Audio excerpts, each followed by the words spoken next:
গ্রাহক কমপ্লেন দেওয়ার পর আইসা মিটার দামাইপা দেখলাম 50, তার মানে লাইন আপ হচ্ছে না, লস বাতি জ্বলতেছে, পুন আপ হচ্ছে না। তাই এখানে একটু চেক করার বিষয় আছে, সেটা হলো প্যাসকোডটা ভালো আছে কি না সেটা একবার দেখতে হবে।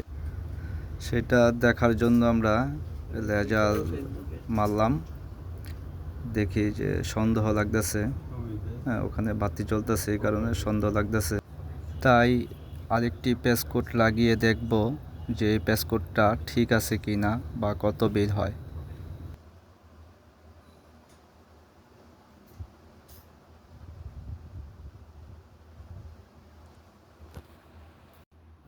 অন্য একটি প্যাসকোড লাগিয়েছি এবং দেখতেছি যে না, লাইনটি ঠিক হয়নি। তাই এখন আমাদের এই কেবলটা পুরাটা চেক করতে হবে। এখানে আগে যেরকম ছিল এরকম করেই এখান থেকে চলে যাব বাইরে চেক করার জন্য।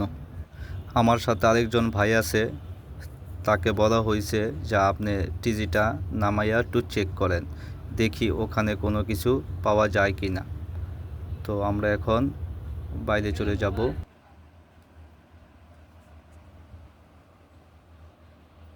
আলহামদুলিল্লাহ ফল্ট পাওয়া গেছে, বেশি খোঁজা লাগে নাই।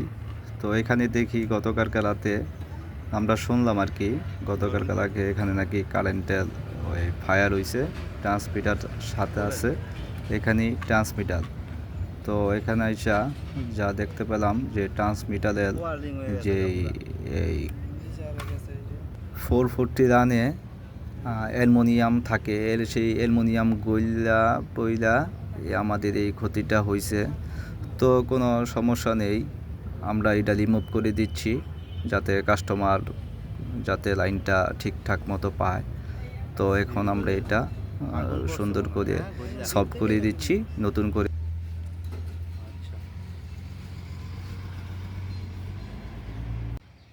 তো আমাদের লাইন আপ হয়ে গেছে, আমরা এখন এখান থেকে অন্য কাজে চলে যাব।